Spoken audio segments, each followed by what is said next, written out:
Hello students, Ginger here. Today we're going to talk about American values and go over the meaning of 15 different values.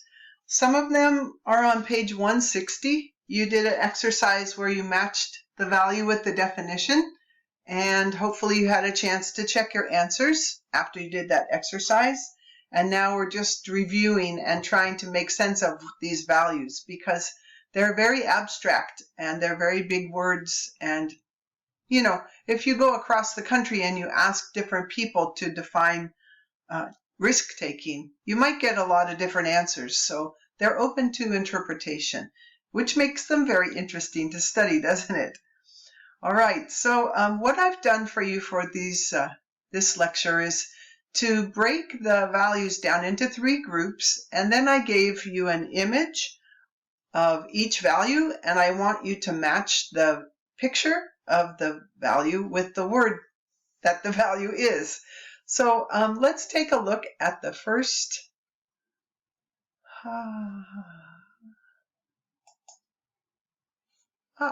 There it is.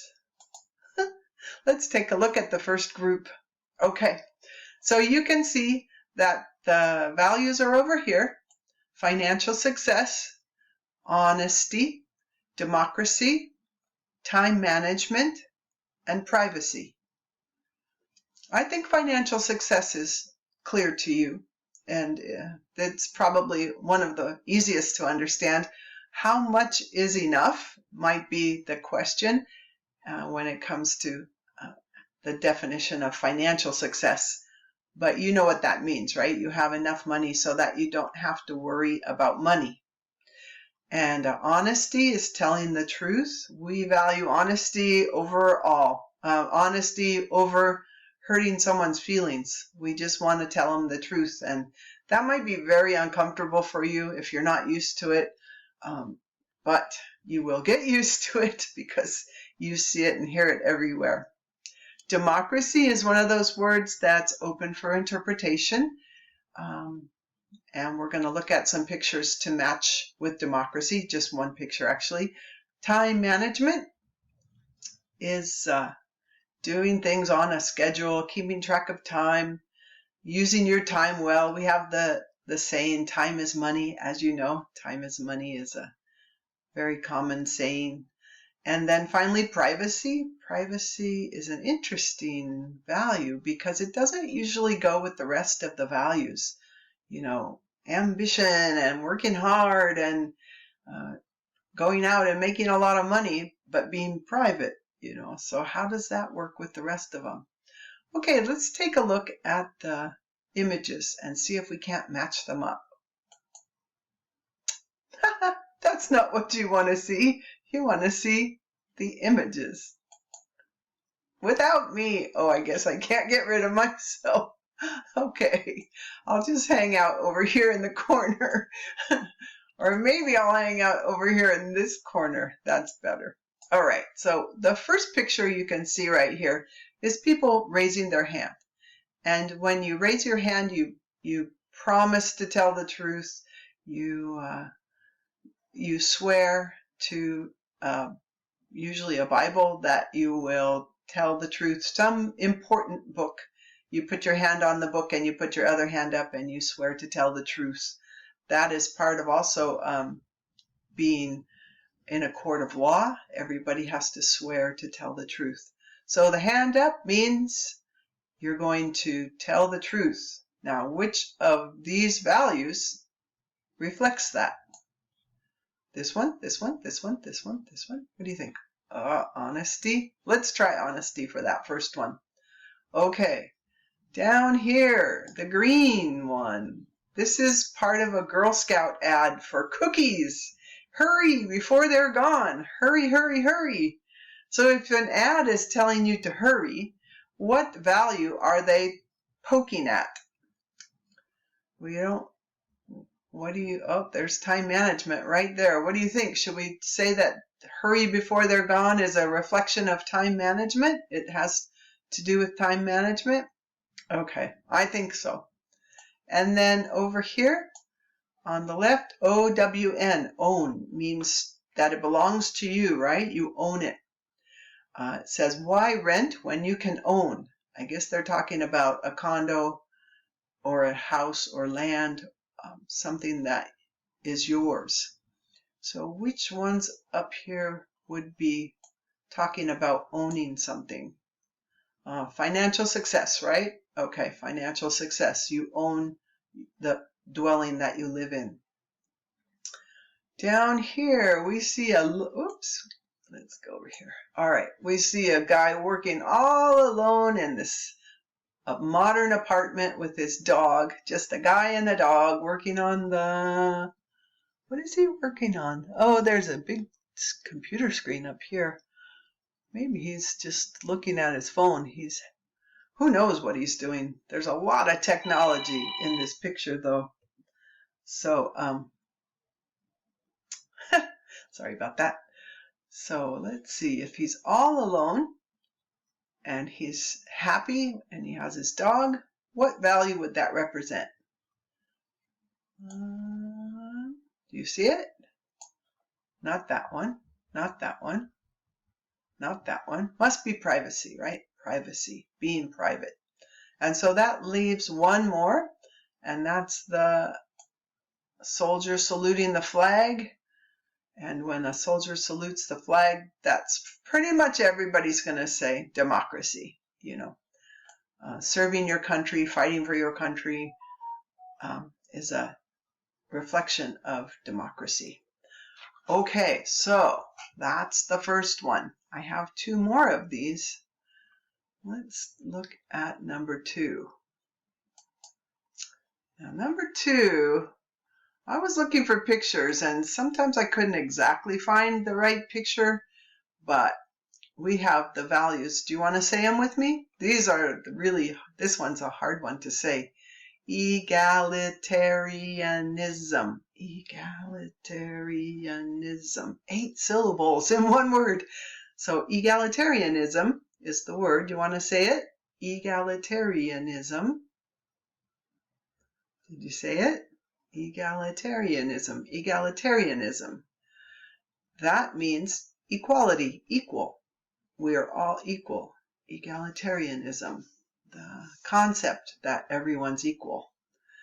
And we have self-reliance, which means depending on yourself and nobody else to help you. Doing it yourself and being proud that you did it by yourself.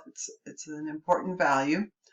Optimism is looking on the bright side. Is it a half empty glass or a half full glass? The amount is the same, but do you think of it as, oh, it's half full, I have half? Or do you think of it as, oh, it's half empty, I need the rest? So that's how we think about optimism.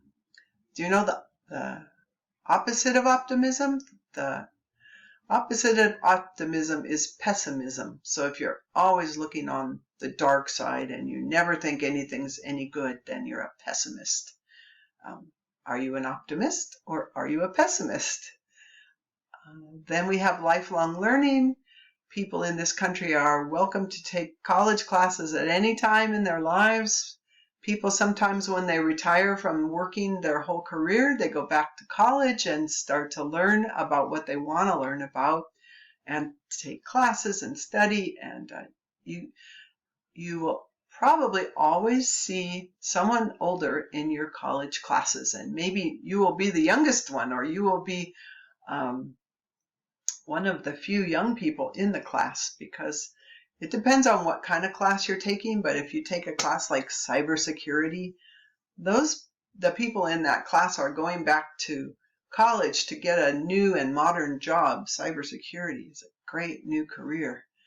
So you might see people who are changing careers, and you're studying with people who have already a lot of experience and know what it means to study and to work and what they need out of the class. And they'll be probably very vocal and seem really like, wow, they have a lot to say because they have a lot of life experience. And then finally, we have risk-taking. Risk-taking is when you take a chance, you hope for the best, and it means maybe you've used all your money in this one decision, but you you think that it's going to go well, so you're willing to take the risk. Okay, those are the values, the 5 values. Now let's look at the first picture. Drive-through food drive. Oftentimes you'll see either a food bank or stores collecting food, or an institution of some kind collecting food to give to people who don't have food. And so when you're trying to have everyone with enough to eat, everyone is not hungry, which is one of the basic needs, right? Then that's an example of, I'm not going to tell you. I'm going to look at the next picture. Here's the next picture. Life is good. And it's a picture of flip-flops like you'd wear on vacation or you'd wear to the beach. Life is good. Here's Rosie the Riveter. When during World War II, a lot of women went into the factories and did the men's jobs, built airplanes, built weapons. They did all the jobs that the men had been doing. And Rosie the Riveter is a symbol of a woman who can do a man's job. She's beautiful, but she's also tough and strong. All right, what do we have here? We have a young person and an older person looking at a computer. The older person is pointing to something, and it says a digital immigrant is improving his computer skills with help from a digital native. So a digital immigrant means someone who was not born with technology, or they didn't have technology when they were younger. So they have to learn it as an older person. And yeah, like me. We didn't have technology when I was younger. So I'm a digital immigrant. And if you grew up with a cell phone, mobile phone, if you grew up with the internet, then you are a digital native. It means when it comes to the digital world, you belong there. You were born into that. And the younger generation usually is made up of digital natives. So finally, we have this robot that landed on Mars. Yay! It's so exciting to follow this type of science when you're exploring a new planet. A robot on Mars. Wow, that's a lot of money and a lot of ingenuity, a lot of creativity, and a lot of hopes and dreams, right, to put this robot on Mars. Okay, so I'm looking at you now. Tell me what's what here. What one's the easiest? Optimism. All right, optimism. Here we go. Life is good. When you think life is good, and that's your core belief that life is good, then you're an optimist. Okay, lifelong learning. Is it this? Not the food bank. It's not Rosie. It's lifelong learning. Is it this one or this one? What do you think? Let's look at the next one. Risk taking. Is this guy taking risks here? Learning about technology? Not really. So risk taking might be this one. The money, energy, ingenuity, creativity it takes to put a robot on Mars would be risk taking for the government or for a private company to do that. And then we have egalitarianism. This one about the food drive, when everybody deserves to have food, no matter what. It's a basic need, so everybody's willing to donate food so that everyone can have food. That's egalitarianism. And that leaves Rosie. That's self-reliance, right? Okay, great. I agree with you. Now I want you to do the third one, the third matching exercise, and I want you to email me your replies. I want the value, and I want you to describe the picture. Value, picture, value, picture for number 3 of the matching of American values. Okay, that sounds good to me. Let's see. Here I am.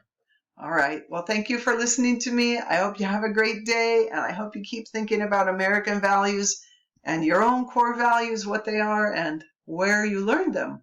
Okay, take it easy. Bye-bye.